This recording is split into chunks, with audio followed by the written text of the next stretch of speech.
मुझ जैसे कई स्टूडेंट्स उन्हें दादाजी बुलाते हैं और हम सब लोग उनके मार्गदर्शन में वहाँ कई सारी मेडिसिन उनके घर पे बनाना सीखते हैं। दादाजी से किसी भी योग के बारे में सुनना या जानना बहुत अच्छा लगता है हम सब लोगों को। हम सब उनके आसपास खड़े रहते हैं या बैठ जाते हैं, वो बहुत अच्छे से हमें सारे कंटेंट्स बताते हैं, उनके बारे में सिखाते हैं और बहुत सारी डिसीज़ के बारे में मॉडर्न प्लस आयुर्वेदा एक्सपेक्ट हमें बताते हैं।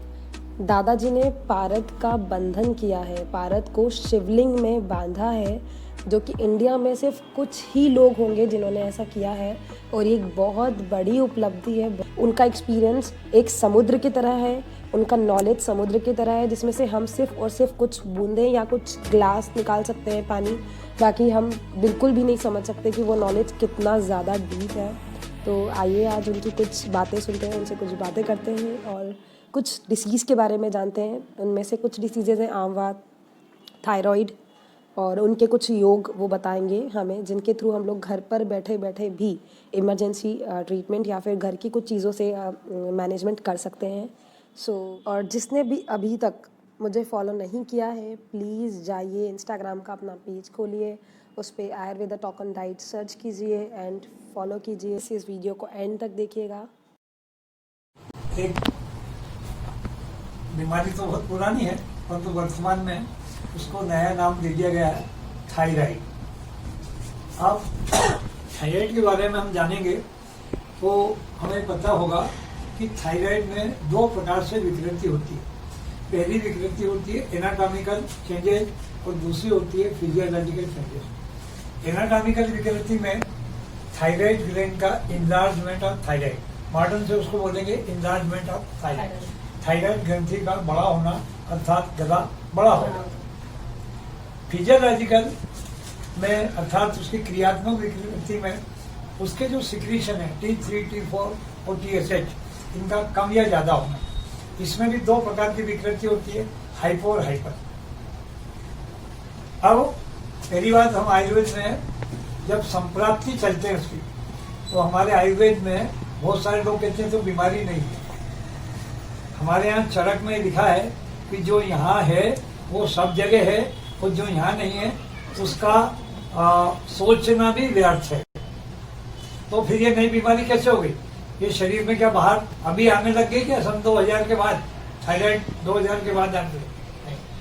पहले से ही है, परंतु चूंकि उसके बारे में आयुर्वेद में इतनी ज्यादा विकृति नहीं थी, इस वजह से उसको की चिकित्सा बहुत थोड़े से में की जाती थी।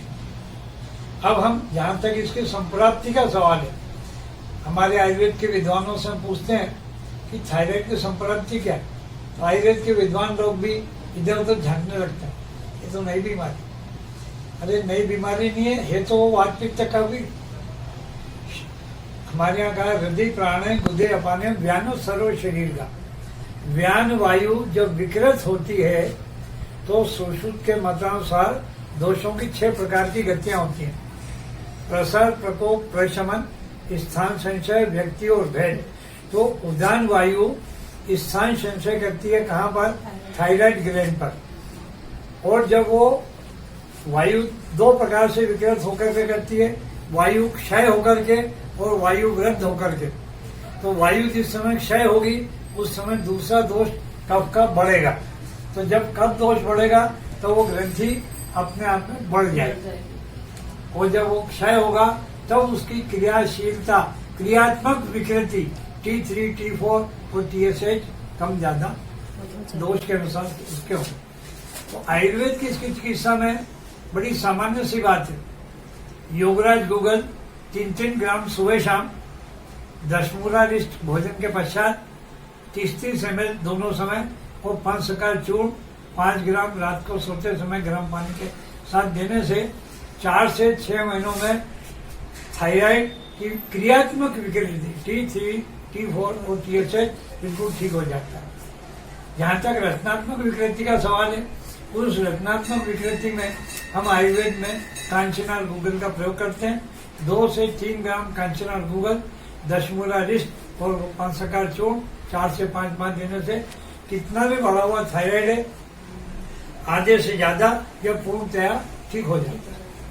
दादाजी इसमें डाइट क्या ले सकते हैं, खाने पीने में और कुछ ऐसा ध्यान हाँ। रखने वाली बातें? ध्यान रखने आयुर्वेद में बहुत विशिष्ट बात है, 3 दोष है, कोई चौथा दोष नहीं है। वात पित्त कफ। अगर आप शरीर में देखें कि शरीर में अगर वात बढ़ा हुआ है तो उसकी डाइट में कफज अन्न का सेवन रखें, मधुर रस का सेवन रखें। वात को जो प्रकोपित करने वाले चावल, आलू, पोहा, बालोर और बादी की जितनी चीजें हैं, ये सब चीजें उसको रोगी को बंद करना चाहिए। सामान्यतः मैं अपनी चिकित्सा में पेशेंट को लौकी, गिलकी, पालक, मेथी, तोरई, टिंडा, पत्ता गोभी, गाजर, सुरजना और परवल, ये 10 सब्जियां खाने को, और तुअर की पतली दाल और मूंग की पतली दाल, क्योंकि लघु आहार है।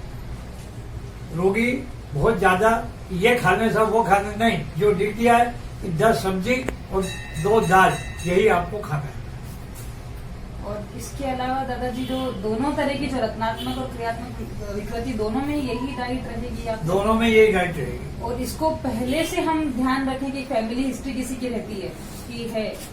इसका बंगाल में क्या होता है, इसके रोगी बहुत ज्यादा पाए जाते हैं। ऐसा मानते हैं कि शरीर में आयोडीन की कमी के कारण, शरीर में आयोडीन की कमी के कारण इनलार्जमेंट ऑफ थायराइड होता है।